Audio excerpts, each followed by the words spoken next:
Hello, and welcome back to the Old Street Labs podcast. As always, I'm your host, Rob Woodhead, and this is episode 4 of the series. Today we spoke to the fantastic Nick Sales. Nick is a fractional CTO whom I was introduced to over a year ago now, I believe, and he's become a regular at the tech startups in the pub, the founder network that I run with some other friends in London. We had a good conversation. Nick has a fascinating life that he's done many things, worked in many different areas of tech, being a developer, being an engineer, doing a PhD in AI, working at big banks, working in consulting at the Big Four, working at a software house, and then becoming more of a leader, moving into and becoming a fractional CTO. So understanding what he does now as a fractional CTO is really interesting, especially for any entrepreneurs out there looking for tech help. We also had a big chunk of the conversation around AI, GenAI specifically, and how he sees that and the kind of limitations and dangers around that. So lots covered, and hopefully, once again, an interesting conversation for you to listen to. As always, drop your feedback, let me know what you think, and hopefully you enjoy the show. And I'll see you all very soon. Thanks. Welcome to the Old Street Labs podcast. The human stories behind the tech. From concept to code. Real startup journeys.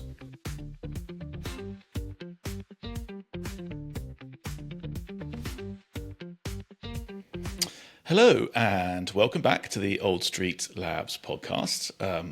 Very happy to have you back in the show. Today, I'm very lucky to have the fabulous Nick Sales join me.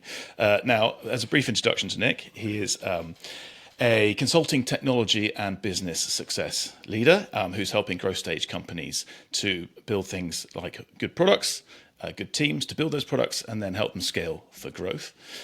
He's worked across AI, Fortune 500 software. He's worked in the Big Four consulting, and now he's focused on product strategy and the tech side of M&A. He's also just wrapped up a CTO program at UC Berkeley. So, Nick, a very, very warm welcome to you. Thank you very much, Rob. It's great to talk to you. Lovely to see you again. Normally we meet in noisy pubs full of entrepreneurs, don't we? Yes, exactly. I was going to say that the reason I know Nick is because he's a stalwart of tech startups in the pub, the monthly gathering of founders we have here in London. So it's good to see you outside of the pub, as you say, Nick. So I gave you a bit of a brief introduction there. And as you know, this podcast is about the humans behind the tech. So it's learning a little bit about you and how you've got to where you've got to. It would be interesting to start the conversation around where you started your career and how that's maybe some of the milestones that you found through your career to make the decisions to become where you've got to. So perhaps we can go all the way back and start right from the beginning. Thank you. Well, thank you for the generous introduction, actually, Rob. And in case viewers think we're sitting in the same room with the same white bookshelves, we're not, honestly. Where did it all start? Well, it all started originally, I wanted to be a journalist and an author. And while I was at university, I came across something called BUNAC, British University's North America Club, which allows people to, I think it still exists, it allows you to go across and work for up to a year. And so I did that. And you just go to America. And I ended up working with an old friend of mine from Cambridge. I grew up in Cambridge. He did his PhD in Cambridge. He was working at a place called Schlumberger, which these days is called SLB, and it's oil exploration. But they used to have a huge mainframe testing and computer testing in general organization. And at the time, he was applying his PhD in electron microscopy to live diagnosis of these things called silicon chips, which was absolutely fascinating. So I ended up writing a training course for people for this diagnostic tool, this stroboscopic electron microscope. And I had to do it all on Unix. and ended up learning about Unix over the course of the 3 months or so I was there, enough to get so interested in it. And it turned out the internet, which was quite fledgling then, back in the not that late 80s, to be honest. Well, quite late 80s. Let's call it the 80s. That I entirely changed direction.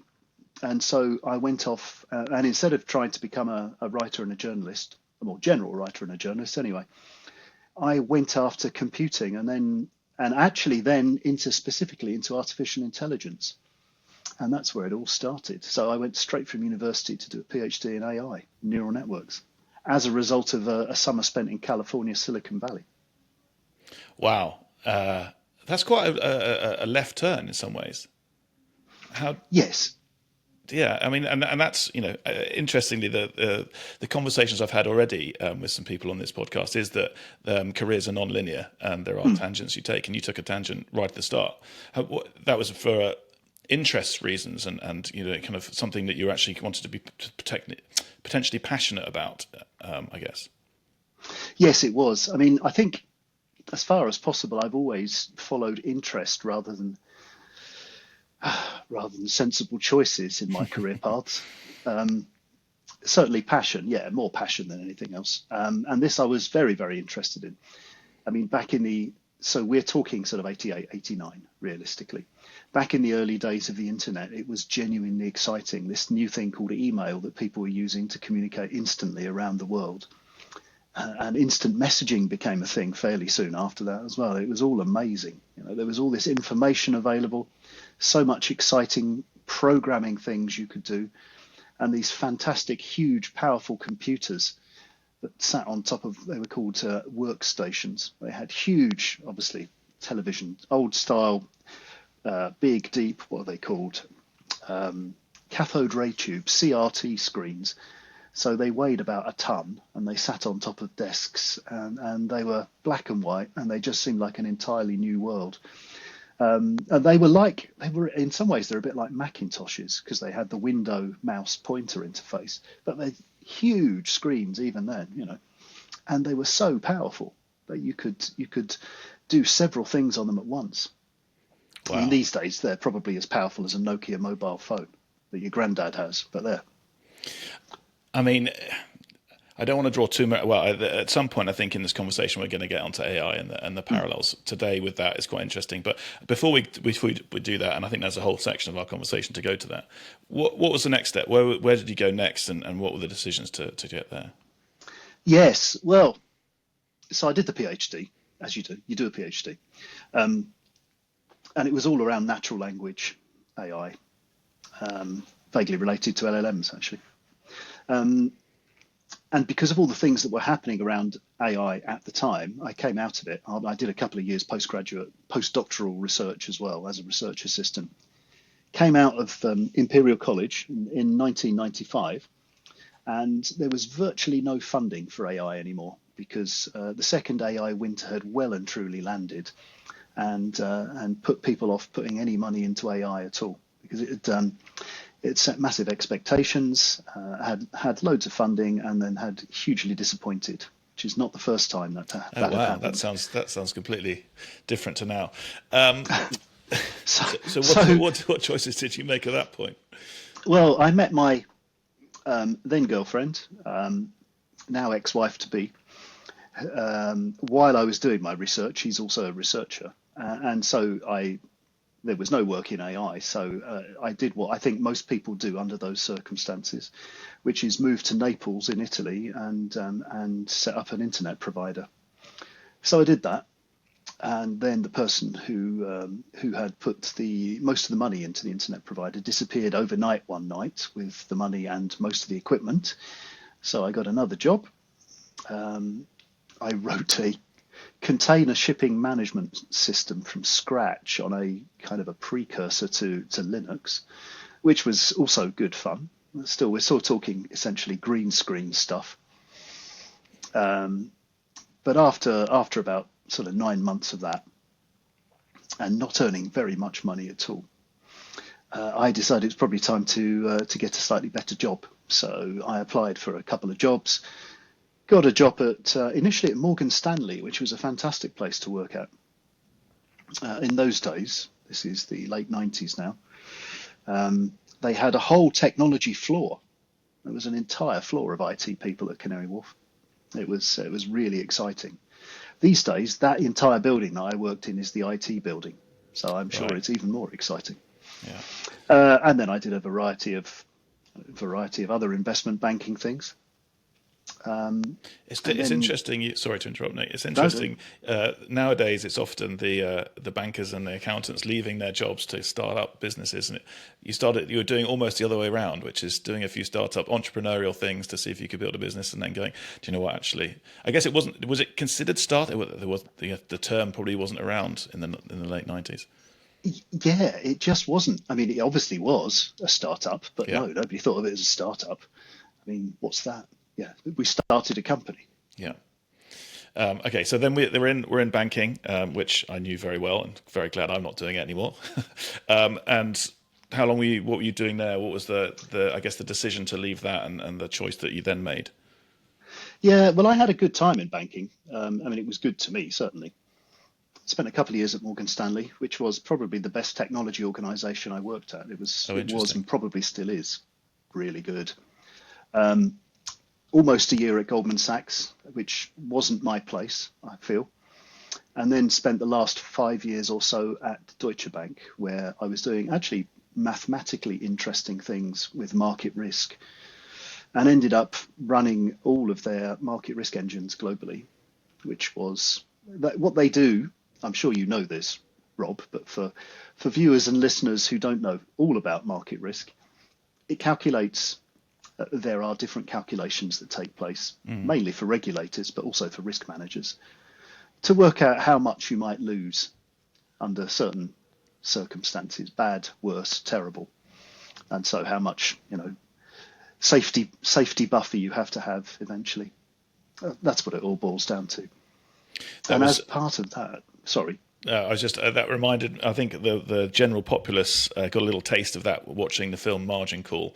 yeah, And seeing that the risk guys were sat in the back saying this is we're going beyond the parameters of where we think it's a viable option. Yeah. yeah, no, absolutely. We ended up literally we had this new system that was only actually decommissioned about 2 or 3 years ago, so it lasted nearly 20 years. We ended up having to introduce new kinds of computers and working with Intel themselves to actually get it all up and working. It was really cutting edge technology at the time, just because we had to have, we needed more than 16 gigabytes of data in memory at once, which 20 years ago was a lot. I mean, I think what I'm talking to you on at the moment has 16 gigabytes and it costs, I don't know, 30 quid, but whatever. Yes. Yeah, Moore's law, right? Like everything is always expanding. So interesting. Yeah, I mean, the financial sector has driven a lot of innovation in tech and pushed a lot of the boundaries forward because it's, if you can get things right on a technological scale, then you can make a lot of money potentially, especially within the market situation. It does mean now there's quite a lot of legacy tech in the financial industry because they've got stuff which has been around for 20, even longer. I've heard. So there's also a lot of opportunity for improvement across that sector. Yes, oh, absolutely. Absolutely. And if we look more widely, actually, at financial world in general, I think insurance especially is particularly ripe because insurance is legendarily difficult, and it's not actually their fault particularly to work with the data on. I remember doing some work a few years ago for a big insurer as a consultant, and they were quite clear that they knew some of the people on their books were 150 years old, and therefore the policies were probably 120 years old. Actually, the policies were probably no longer valid. But the way that things had been set up originally, it was very, very difficult to do anything about it. Yeah, there are big challenges, especially in the life insurance markets. It's when Rob and I started Old Street, we because we'd come from that area, we come from corporate finance. We thought, well, that'd be a good place to start selling our wares. But actually, the appetite for change is low. because if it's not broken and they're still making money, then they don't tend to fix things. Whereas some of the newer startups and things are kind of challenging that a little bit, which is, I think, helpful for the consumer, basically. Yeah. Yeah, agility to change, agility for change is really powerful. I mean, we may well talk about something like this later on, but it's not the change itself, it's the potentially new ways of doing business or better ways of doing business that it brings along that usually make the business better, not the change itself. Yeah, no, exactly. Okay, so then we're moving past finance, and are we then into Big Four? Is that when you stepped into consulting? Not entirely. You asked, why did I change? So I went from banks to Fortune 500 software house. Oh, sorry. Yes, that's right. And the reason for that is so this is just post-dot-com boom, a few years after post-dot-com boom and then bust, unfortunately. There was huge cost pressure everywhere. And what happened, especially in finance, was a huge wave of outsourcing and not the way we do outsourcing these days, to competency, to skill. This was done to the lowest bidder. Right. And the area I worked in was crucial. And I was very worried that the lowest bidder would not provide the high skills and knowledge needed. So I went to software instead, just because it felt like I would continue to enjoy working with technology. By that time, anyway, I'd already become more of a sort of a manager and a leader than a software engineer, just because that was the way things naturally worked. It's an interesting transition, that going from the doer to the manager of the doer. I remember speaking to someone at Meta, and they have, was it Meta or Amazon? One of the big guys, and they have basically for their engineers, they say you can go on two paths when you get to a certain level. You can continue on the engineering paths and you don't manage people, or you become a manager and you get trained in it. I remember becoming, going from effectively a grunt in the system at a corporate finance house, and then starting to manage people and giving no training whatsoever in how to do that, and the completely different skill set you need, really. Yeah, absolutely.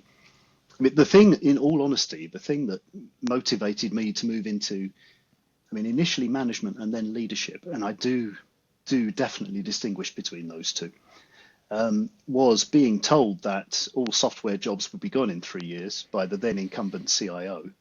And so if you wanted to have employment in 3 years' time, you needed to become a project manager or something similar. Right. So I thought, I quite fancy having income. I'll learn about that then. But yes, initially there was very little training. There was more project management training than anything else.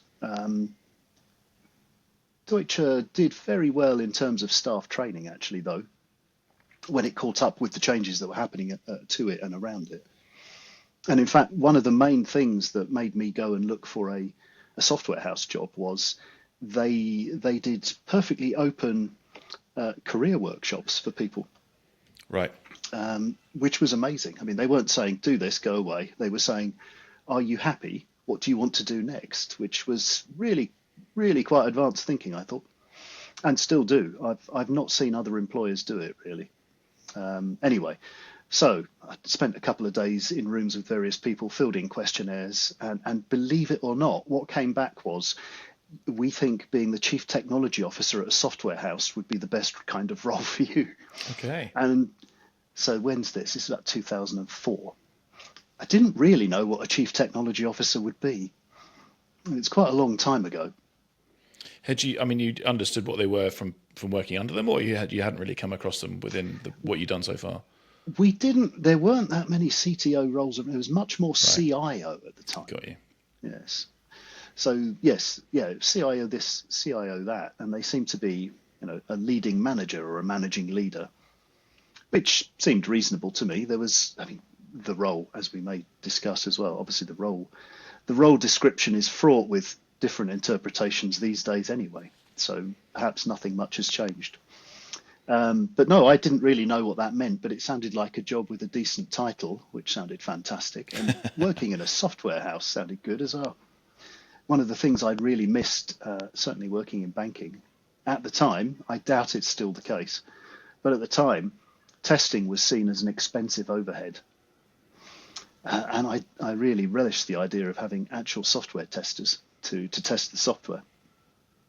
I mean, I think when I came into this industry 10 or so years ago, the idea that you would spend lots and lots of money on testing when it should, in your mind, should be done by the person who's built it was, it was difficult to get your head around. Now, 10 years later, it's like we have a whole team of testers, and they do an exceptional job to make sure that we build things that are very, very good and on time, because the person building them doesn't always see, and there's a bunch of reasons we can go into. But it's very difficult to get your head around, I think, when you first come into the industry, I think. Oh yeah, and even now, I think people outside the industry will often see testing as expensive. And I mean, I've been asked questions over the last couple of years. I was literally asked, "Why do we need to test it? Surely it will work." Yeah. But then there's plenty of war stories both you and I can probably come up with to show why that is absolutely not the case. But okay, so let's move on. We then join a Fortune 500 software business. How long were you there for a while, or? How long was I there? About from 2005 to 2011. It felt like a lot longer. It was a very, very busy time. So just 2 months after I joined, SunGard, as they were, no longer exists, became the second biggest leverage buyout of all time. So huge private equity names that you may have heard of, like KKR, Silver Lake, Bain Capital, Goldman Sachs Capital, a whole bunch of others, did a leverage buyout, second only to Nabisco, I think. And there we were, suddenly front and center of everybody's mind. It was a really interesting organization. It had grown for a long time. I mean, it had something like 85 software businesses in the main financial services division. It had grown for a long time by acquisition, and there really hadn't been any integrations. Oh, wow. Okay. So there's a lot of kind of individual entities within the same organization. Yeah. People were quite content to let things go along with customer bases and so on. But the music changed very quickly with new owners and integration and a more corporate way of acting in the market, and growth, essentially, was looked for. And I made progress very quickly because I was just working on making teams collaborate, work better. That had been my focus in the work I'd done before. And I ended up as CTO, then group CTO, then head of technology, which was like group CTO. By then it was about 11 businesses, I think, I was running. 450 people for several months. Wow. We, as you may know, again, in the corporate world, reorganizations are fairly frequent. So the role changed every 3 or 4 months, definitely. So it yes, head of tech. Kept you on your toes then during that period. On my toes and in airports, absolutely. Yeah, and well, that was when the acquisitions came in with head of technology. So I started doing due diligences and occasionally acquisitions of more companies because we weren't about to stop growing by acquisition. We were in fact going to keep on pretty concentratedly, and that all came to a bit of a screeching halt in 2008. Yes. You may remember. The music stopped. Went wrong. Yeah, yes. I remember that. I was living in Brazil at the time, luckily. So. Sounds like a better place to have been. I was based at Canary Wharf those days, and I used to cycle. I used to cycle from home to Canary Wharf. It's not very far. And I came over the footbridge, pushing my bike, by the way. Didn't cycle on the footbridge.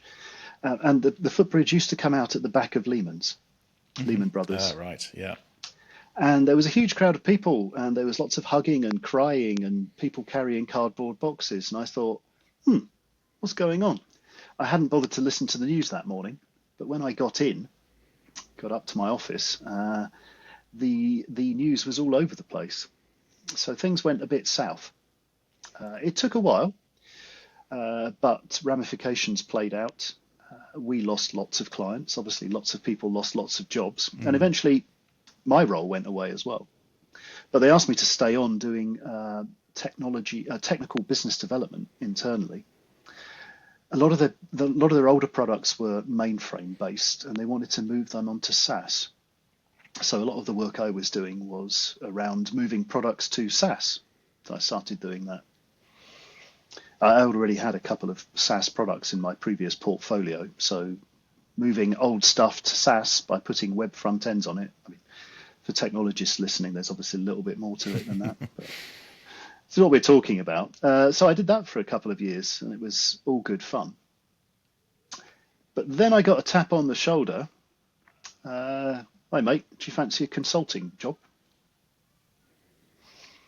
And I must say, I did. During that 2 years of business development, I had been trying to get back on the CTO horse. You'd enjoyed it really so much. Enjoyed it. Yeah. Oh, it was great fun and satisfying. But nobody was hiring CTOs in software at that point. In fact, nobody was really hiring anybody. Yeah. This is 2009, 10, roughly around there. Yeah, I remember that very well. Yes. They were bleak times. So when I was contacted by a recruiter acting for EY, and talking about it being in particular interested in that sort of risk work I'd done a few years before, I was pretty excited. I'd always thought, I'd love to be a consultant, ideally a freelancer, advice, project management, being away from most of the politics. That sounds fabulous. Yeah, I'll do that. So my original plan was go to EY 2 or 3 years, have some fun, learn loads of stuff, learn the soft skills that you don't really have in software. I didn't really have. I don't want to cast aspersions. Learn some more soft skills, learn how to talk to humans, and then go off and be a freelance consultant in an area or something.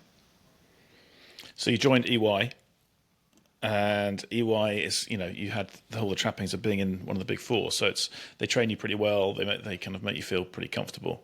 And all those things you're saying, that the soft skills, the ability to walk into anywhere and be able to talk to different people, and understand the problems they're facing and try and solve them. It's sounds pretty good. Well, it was. In fact, it was so good, and I had so many opportunities to do different things and fantastic work that I stayed for nearly 12 years, as opposed to the 2 or 3 I'd planned to. Right. I can see that. I can understand that. I think they're quite alluring places, and they pay you well to do that as well. So, but at some point you said, right, enough's enough. I want to be my own person or my own freelance CTO. Was that the choice that you were making? That I wanted to have a little bit more of that CTO vibe rather than just going in, because the other side of the coin for the consulting is you never actually get to see the whole thing play out and benefit and everything else. Yeah. You see, maybe a 6-month or 12-month or whatever piece of work, but actually it's not yours, it's someone else's to kind of go with. So I can understand the sometimes the requirement afterwards to go, actually I want to do something of my own. Yeah. So I've been talking about this for a while. I wanted to get back into proper technology, because most of what the Big Four does isn't really proper technology. It's sort of managing technology and leading change in technology, but it's not the technology part of the technology. And I was missing that and feeling slightly neglected, my own knowledge slightly neglected as well. So I've been thinking about this for a long time. I had a really good mentor, Rick, lovely guy. Hope Rick's listening, and thank you, Rick, if you are. We were talking about this. I said, on the one hand, that's what I want to do. On the other hand, I'd really like to have multiple clients.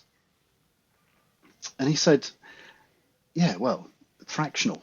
I've got a friend who's a fractional CISO, Chief Information Security Officer. I'm sure there must be fractional CTOs. I hadn't looked at all. I looked, I did it. I mean, really, I went away and thought about it and thought, yeah, that makes perfect sense. I don't know if I researched the depth enough, but I was smitten by the idea. So I'd also promised myself to get re-educated, keep up with more, to reignite my lifelong learning. So I also went off and applied for and got accepted at Berkeley, as you said, thank you, their Haas Business School's 18-month CTO program. And 2nd of January 2024, I started the program, started the freelance business, and actually started it with my first client, which was a startup that I'd invested in myself. So It was kind of a slam dunk, that first client. So for those watching who don't know, how would you describe what a fractional CTO is rather than just a chief technology officer? What do you mean by fractional exactly? Yes. So, and it's worth putting in parentheses here now that I think a lot of us don't think the word fractional is so useful anymore now that about 1 billion people have adopted it. But leaving aside the value judgment, fractional, the idea is you have multiple clients. So you have your profession, and you can be a fractional CTO, a CMO, Chief Marketing Officer, CISO, a CFO, COO. But you have multiple clients, and you're doing your profession with them. So these are relatively, or they're not relatively, they are senior level jobs. But you're only doing it for a fraction of your time. So maybe half a day a week, 2 days a month, 5-10 days a month, varies wildly. But essentially, you're acting as a consultant, but carrying out a senior management, senior leadership role at the same time. Yeah, I think this is a great explanation of it. We at Old Street love fractional CTOs to be involved with our projects for a number of reasons. The main one really being that the founder or the client who we are building a product for has an independent big brain that they can go to and ask kind of architectural, big, larger picture questions that they can get from someone who has vast amounts of experience, but they're not having to pay, for them full time. And I think it's incredibly helpful for, especially founders of startups who, nowadays you can build a startup not being technical, but still have a technical product.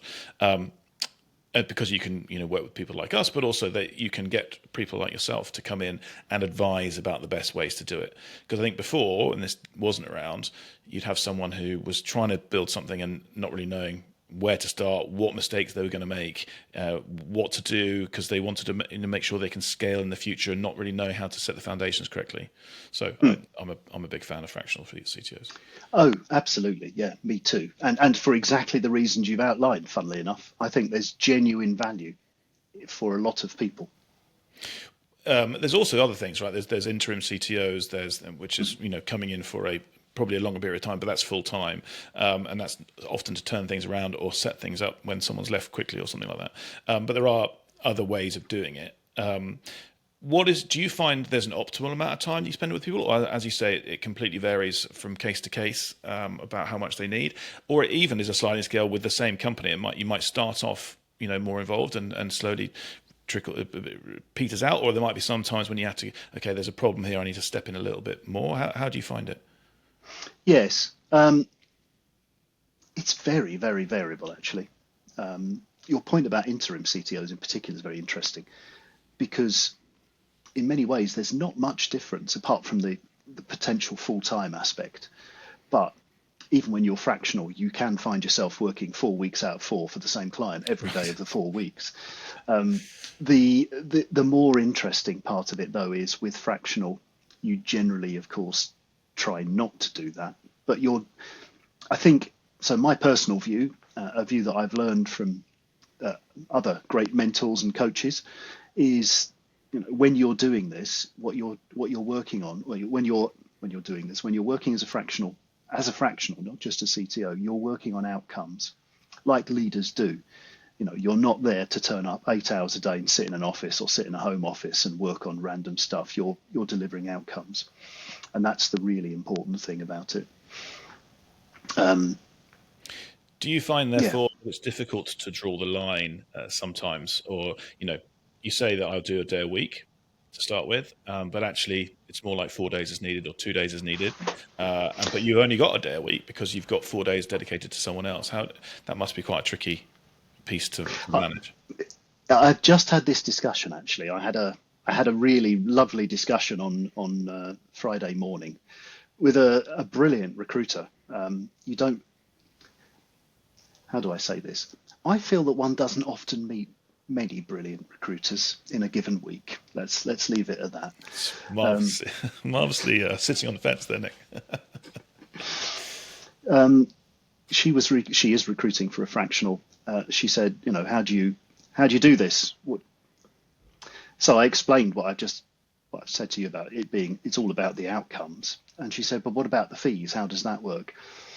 So the fact is, Rob, there'll be some weeks where, assume you hire me for 2 days. There'll be some weeks where I'm working 7 and others where I'm doing half an hour. I mean, that's just the way it goes. Something may be delayed. Something's delayed upstream and there's nothing to talk about for a week, or all of a sudden we're in crunch mode and everything has to happen that week, which is fine. It's still about the outcomes ultimately. So I think what works best is, it's all driven by the outcomes and therefore the pay for the outcomes. I work on retainers rather than day rates. I try desperately to. Not everybody wants that, but I've managed to bring everybody around so far. Sometimes it just takes longer discussions. And the balancing factor is if somebody says, but what about the 2 days a week? I say, okay, we'll review it every week or two to begin with, and then every 2 or 3 weeks as we go on. And we'll look at the average amount of effort that's been needed to achieve the outcomes. And if it's been more, then we'll mutually agree to put the fees up or reduce the hours. And if it's been less, then we'll mutually agree to put the fees down.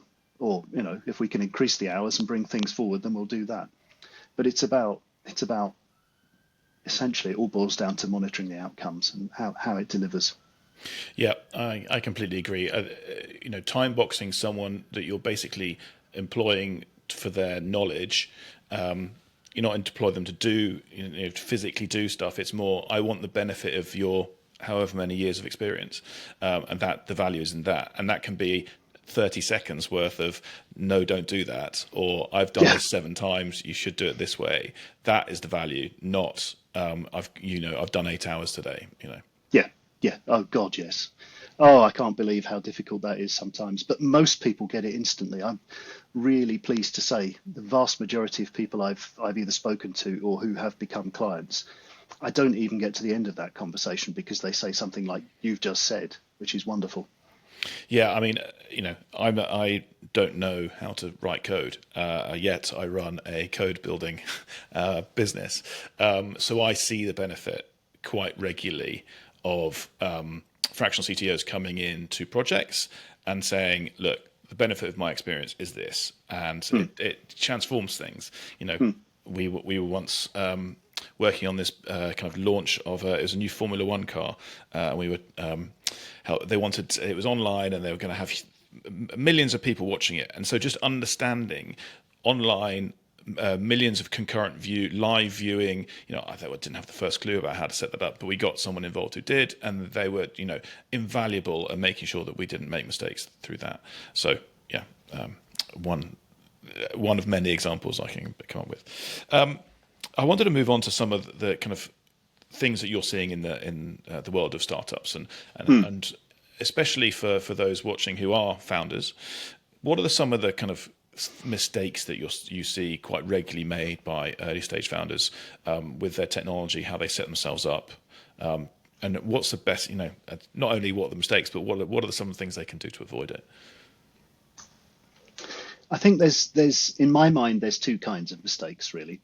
There's many kinds of mistakes, but in my mind I divide them up into the more business approach mistakes, which I can't always help so much with, but I can on the technology side of the business, and then the technology kind of mistakes, which I'll probably be able to help more with. Having a business consulting background helps with the business side as well. But on the business side of things, in particular, if you are jumping in and just paying people time and materials to develop something that's delivered to them to develop on the back of envelopes and through conversations and with no formal design process, that's a great way of getting rid of all your excess money. So you don't need to worry about the size of your bank account anymore. I've seen that happen on more than one occasion, unfortunately. More generally,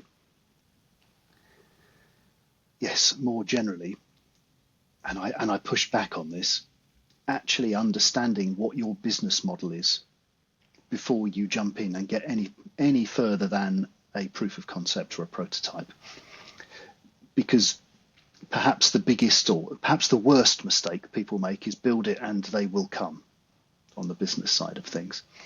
People have such wonderful ideas, but a lot of the ideas I hear sometimes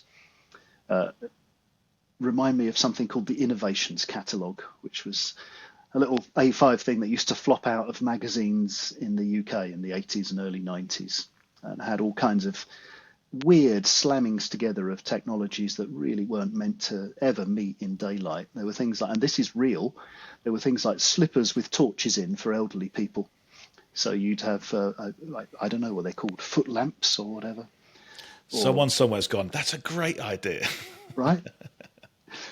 I mean, and many other things. I can't actually remember now, but look up the innovations catalogue online and marvel at the no more cold, wet feet in the dark misery adverts they had.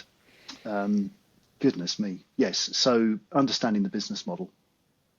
On the technology side of things, I think a lot of people, and I've spoken to a few people who I haven't ended up working with about this, but people wanting to hire a single developer to do everything instead of taking my advice, which is very much more, not always, but very much more, very frequently much more like maybe a development agency is the best way of doing this, because the costs will be explicit. They can ramp up, they can ramp down. They'll get the skills you don't know you need, because we don't know we need them yet. They can start next week, well, maybe the week after. And, you know, they know things like testing and security quite well, as opposed to Dave down the road who works in his garage, and he might get a job at some point, and then suddenly where will you be? Yes. I mean, so the 2 points about the tech you made were like the planning piece is absolutely key. And you know, sometimes it's frustrating for people to go through quite so much planning to understand that the kind of the complexities of the architecture that you're going to go through, you know, the data structure that you want to put in place. But it all, having done it a bunch of times now, makes the whole process shorter, and you don't come across a cropper halfway through having not thought about something. And then your second point about hiring individuals, I can see why people do, right? They have a friend who's technical, they don't have huge amounts of cash to put into this initial idea, and therefore they want to get it, you know, because funding is so scarce, they want to get off the ground, they want to get something out there. So I completely understand how that works. The trouble is, as you say, one person often isn't the best at doing all the different pieces of the puzzle. So at some point that there's sometimes a transition, and we meet people who want to do that. I think also some of the products that have come out, some of the AI products, the GenAI products around creating prototypes have been really helpful for people to understand or get off the ground in that way and start testing their ideas and therefore de-risk their process a bit by going, does anyone want to use this? To your point, like, you know, we need to get this at least in our customers' hands to think, is this relevant for people, or is this, you know, light bulbs on slippers? Oh yeah, absolutely. I think, yes, so I hate to say this phrase, but vibe coding is immensely valuable for many kinds of prototype.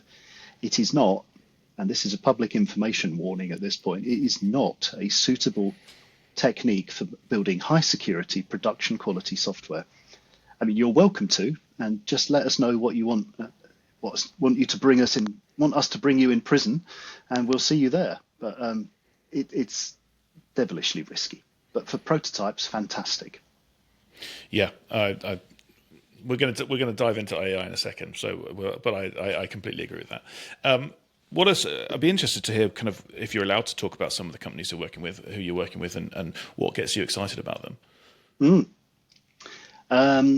Yes, I can talk about. I'm sure I can talk about my two main current clients. So one is this wonderful hospitality food and beverage business called GrowWise, run by two founders, co-founders, sisters, I call them my sisters because I feel very proprietorial about them because it's such a fantastic business. They're not actually my sisters, though, just to clarify. They're each other's sisters.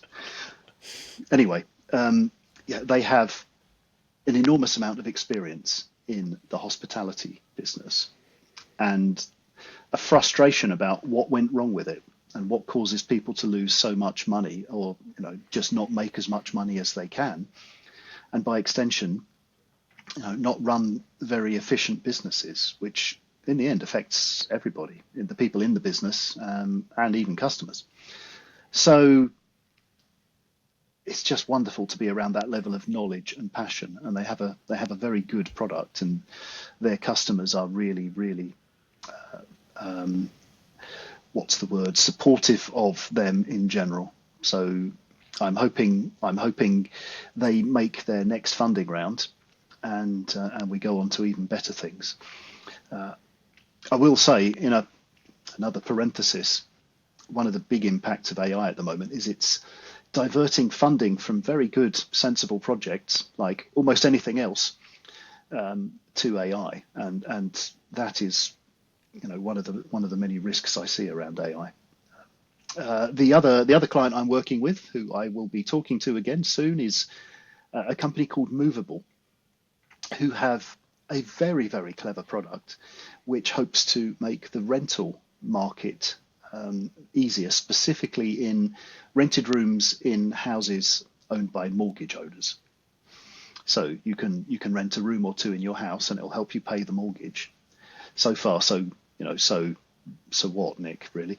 The so what is that they have come up with a very clever way of effectively getting a future value from all the rental payments and giving it to the mortgage owner or the householder up front, thus making it a very useful proposition.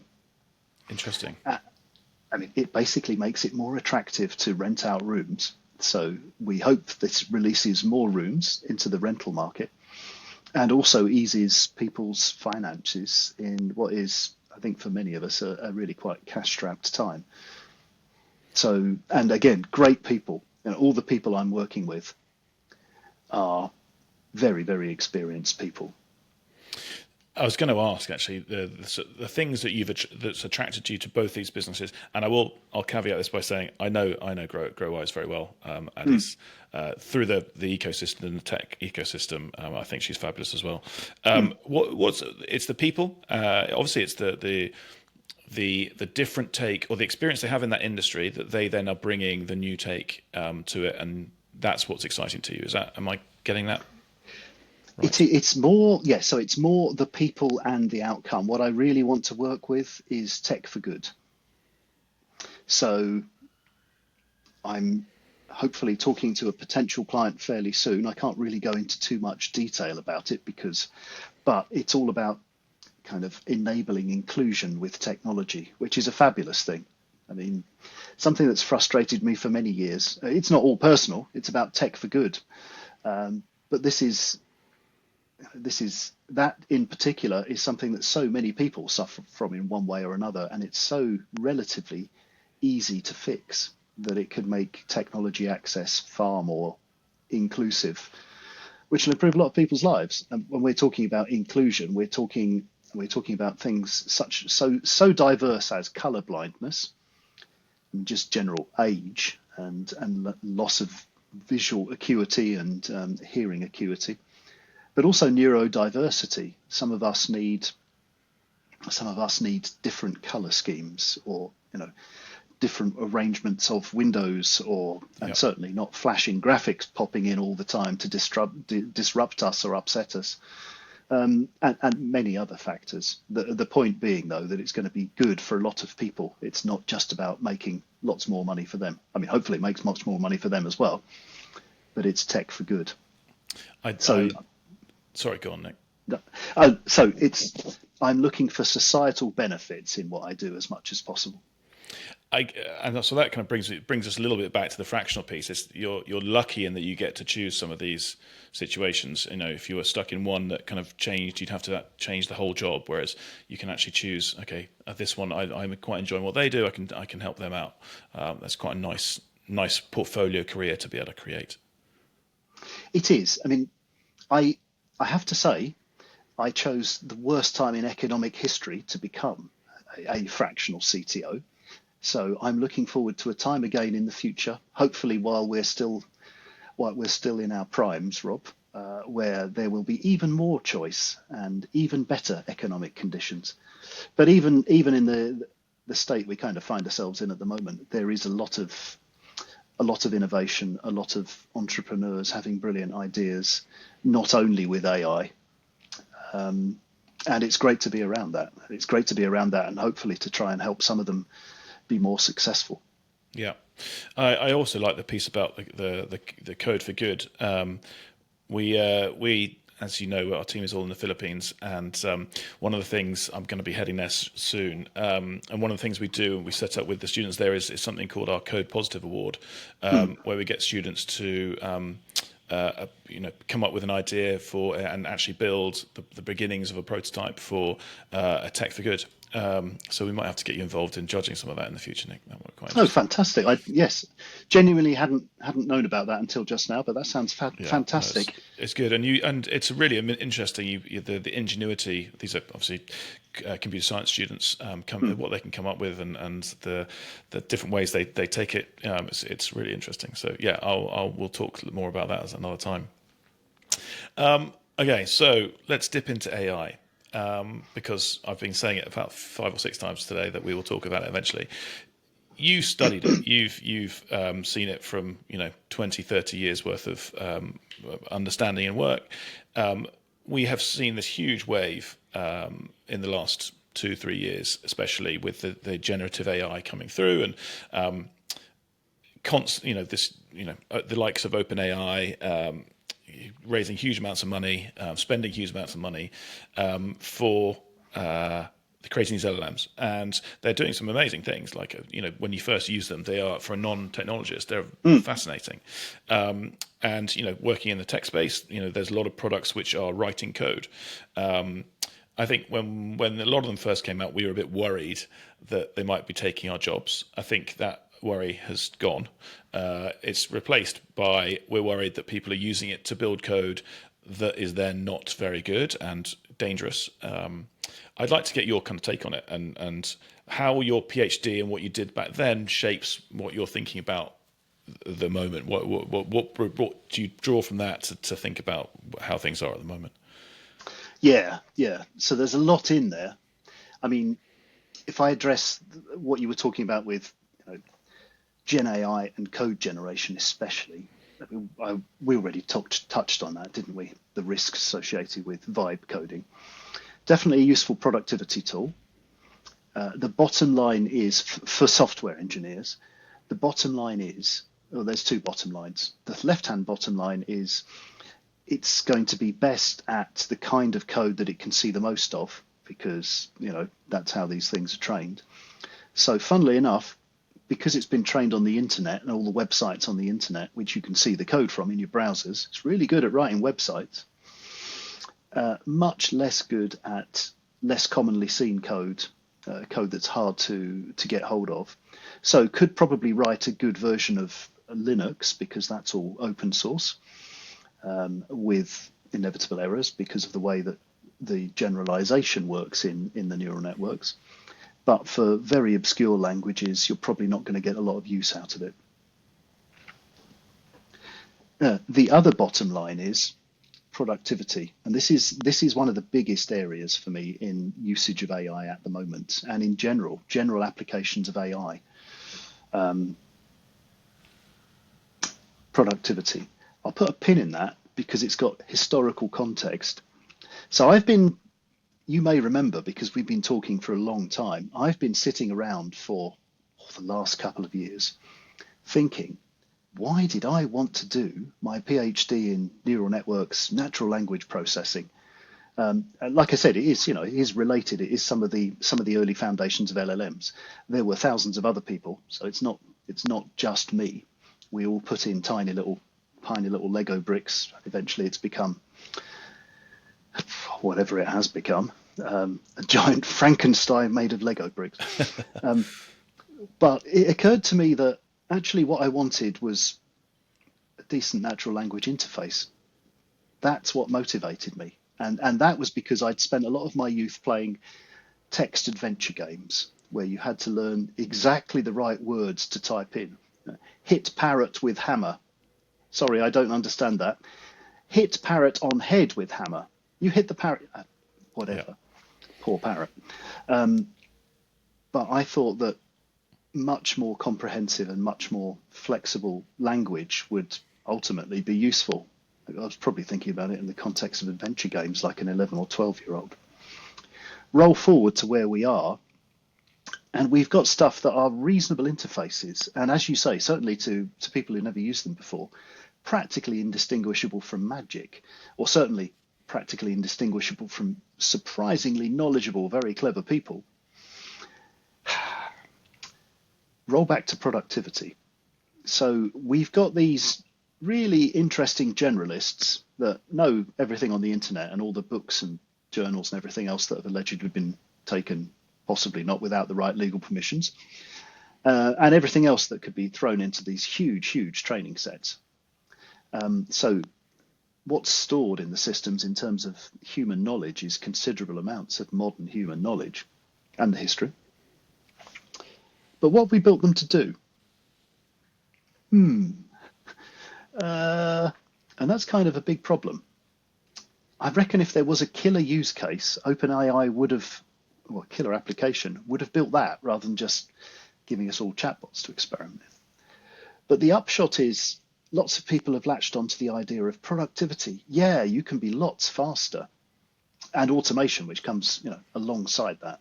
We can automate this, we can automate that. The problem with code generation and productivity in particular is studies are starting to show that it kind of takes longer than just writing it yourself. I mean, there are other side effects as well. If it takes longer, but you're focusing on security and efficiency, then maybe that's okay. Maybe it's okay because someone else is writing the code and then you get to test it and review it and secure it and so on. So if you're building more secure, more reliable systems, then I think it was a 19% uptick in average total end-to-end time. Maybe that's okay. But there are other side effects, like I said, and one of those side effects is people actually forgetting how to code. And if these are more junior tasks, and I kind of disagree that these are junior tasks, but there is certainly concern that people are not going through the earlier stages, the earlier career stages, the early learning stages that they should be in order for us to get junior and middle and senior and very senior software engineers and developers, which won't be good if that's the case. So I'm concerned about that as well. I think that's a really interesting point. What we've seen anecdotally is our senior team have kind of taken it and are becoming more practical with it. We've had to be very, very specific of it's a code assist, not vibe coding. So we've had to delineate those two and say it can help you assist you to write code, but do not go in there and just expect it to write stuff and just forget about it. And so we've had to be very kind of definitive about what those two things are and make people understand that. But we've also been kind of told by our more junior team is that they want to continue to learn the basics because they don't know what good looks like otherwise, and therefore they don't know if the code generation they see from the LLM is one way, they don't know whether that is good or bad. Whereas the senior person who's been doing it for 10, 15 years, they know, well, I know that's good or I know that's bad or I know to tweak this bit or tweak that bit. So the junior people actually are more inclined at the moment to make sure they learn the basics. The other piece to that is that I was in the Philippines last year and talking to some professors who are doing computer science courses and saying the next couple of years are the years when the students are coming through who've only ever had AI in their course. Before that, people didn't have AI to write any of their coursework and do anything else. But actually, we're seeing, coursework done at home on your local computer, they're scoring very highly. Coursework done in the lab without the use of AI is not done so well. So I think that probably talks to your point. It's undermining ourselves, and the feeling of being an instant expert is wonderful, isn't it? But there's an old adage that, and it's a bit ropey, but let's use it anyway, that you need to put 10,000 hours into something to become a true expert. If you've put 10 minutes into writing a prompt and getting the essay you want written, you're not an expert about it. Excuse me. And you wouldn't become an expert in a subject by researching and writing a single paper or an essay, but you would become a lot more knowledgeable about it because you'd spend probably, I don't know what people do in universities these days, because when I was at university, we were writing by hand rather than typing most of the time. But you spend time researching, you'd spend time reading books, you'd spend time potentially in the lab doing experiments as well. A paper is a week or two's worth of, it's quite serious work, not an hour typing a prompt in and then formatting it and trying to make it look like you wrote it. No. Right. I'm going to play devil's advocate for a second, Nick, see if we can. GenAI is going to get better and better. Theoretically, like it is getting better. It has improved. Could it get to a point where it can write code, and that human history is going to go a little bit like when the printing press came out? Because pre the printing press, we had to have very, very good memories to remember the stories. The oral tradition of passing stories down was great, and those who had, we had great memories for telling these stories, which are long, long stories. The Odyssey, or the Iliad, famously was told from father to son or mother to daughter. Maybe, and let's postulate this to you and see what you think. Maybe that's where we're at. Maybe we don't need to be able to code in 10 years. It's not going to be needed. Actually, anyone who's non-technical can build something just by speaking to one of these tools. What do you think to that? So, suspending my disbelief for a moment and going with it, no, absolutely. I am fairly strongly still a no. That's and the reason is, and this reason can be attacked. I know because I'm already attacking myself. But the reason is that learning these things, whether it's software engineering or other kinds of engineering, whether it's creative writing, learning those things and putting the language or the semantic structures together actually embeds those ways of thinking in us as well. It's not all the act of keys, fingers on keys, or pencil on paper, pen on paper. It's actually the thought patterns and the structured thinking behind it and the knowledge that embeds, which is part of the process. So I think we will lose, were we to go in that direction, we would lose more than just the day-to-day drudgery of having to type stuff in ourselves. It's and that's really because we don't just sort of know everything just because we've got a library full of information. Right. There are big libraries. I grew up in Cambridge University Library, huge library, copyright library, which in the UK is a library that gets a copy of everything that's published. So a lot of part-time work I used to do there when I was a kid, moving big carts of stuff about, and I'm sure increasingly trying to find space to put it in. But that didn't make anybody there knowledgeable about everything. They had to find, they knew where to find things. They had cataloging systems. They knew where to start looking things up, but you didn't get instant answers. And expertise still came from studiousness and thinking and cogitating. So, yeah, potentially very useful, certainly good for code generation up to a certain point, certainly good for document searching and knowledge-based searching, as long as you go away and verify it. I mean, think about a library full of books. You're still going to cross-check double check and make sure that some random author hasn't just made things up about unicorns existing in Patagonia or whatever. Yep. Maybe good at upsetting annoyed customers on the complaints line, especially when voices are coupled into it. But apart from that, I kind of struggle to find uses for Gen AI. Now, AI is not Gen AI. AI has been going since 1947. I mean, it depends how you count it, but there was a very specific paper and definition of the term in 1947. It's actually McCulloch and Pitts, and it's neural networks. So that was the first AI. And there's lots and lots of AI technologies, many of which are so good at what they do, we don't even call them AI anymore. We just use them every day. We've been using them in phones, in televisions, in washing machines, in microwaves for years and years and years. So it's by no means all AI. But I do feel Gen AI may have slightly overreached. Yeah, and we shall see how that shall play out.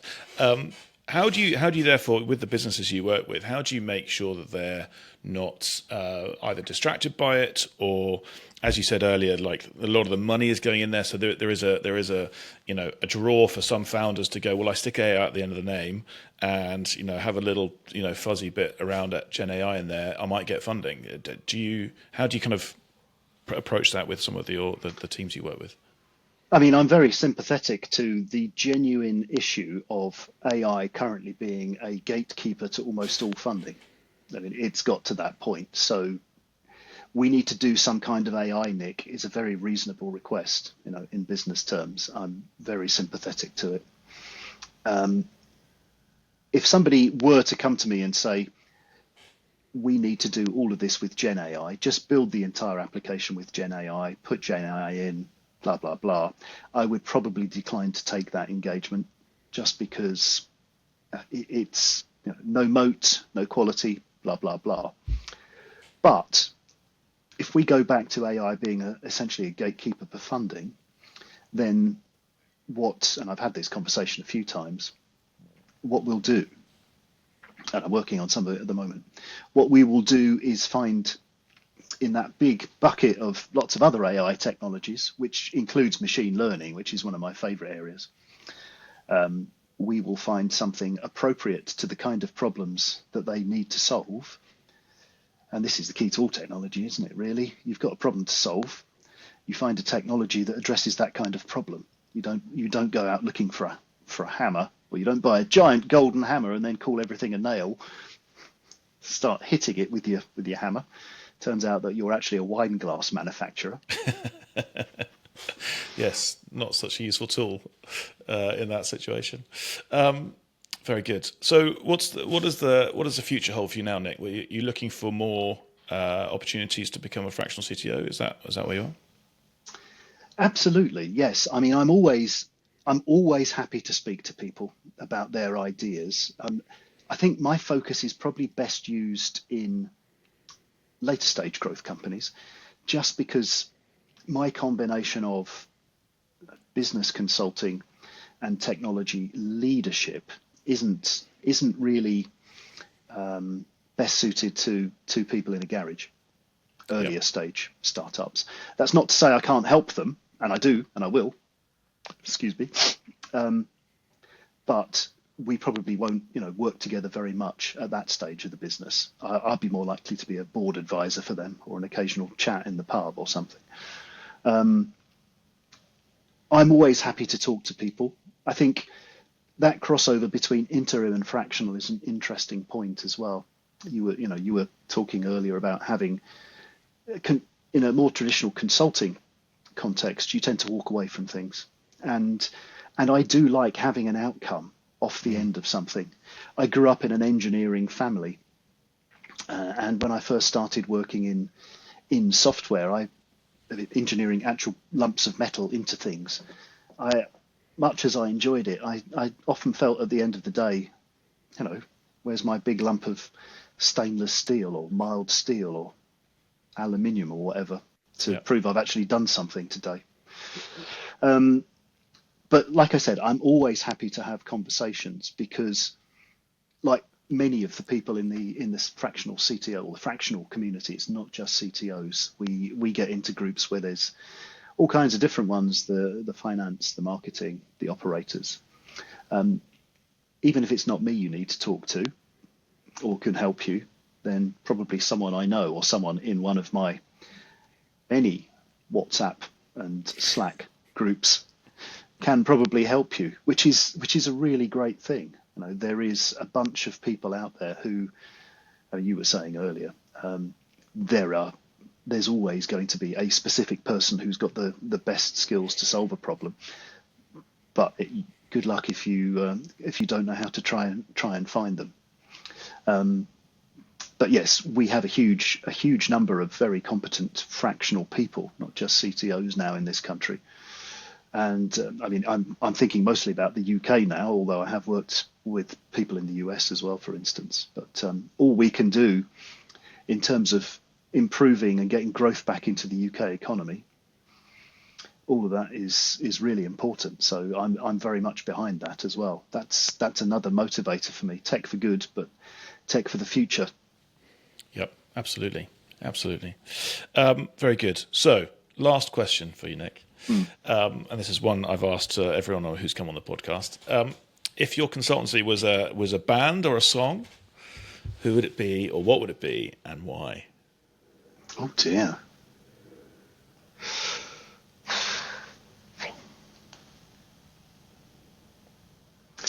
I mean, this might sound slightly trite, but I might choose Freebird by Leonard Skinner, because it's been massively successful, and it just goes on forever. Very good. What a great way to end. Nick, thank you very much for being on the pod. It's been a super interesting conversation. I hope everyone's enjoyed it. Your incredible career, and what you're doing now, super interesting. If people want to get in contact, what's the best way to do that? My LinkedIn page, which is relatively easy to find because there aren't that many Nick Saleses. We'll put it in the description. It'll be even easier to find, and obviously you can contact me through that. We can have a free 30-minute chat. Link right at the top of my profile. Fantastic. Great. As I said, I shall put that link in the description below. But for now, Nick, thank you so much for being on. It's been an absolute pleasure. It's been a pleasure likewise, Rob. Thank you very much for inviting me. Not at all. Take care. Thanks for listening to the Old Street Labs podcast. We'd love to hear from you, so connect with us on LinkedIn or on our website at old.st.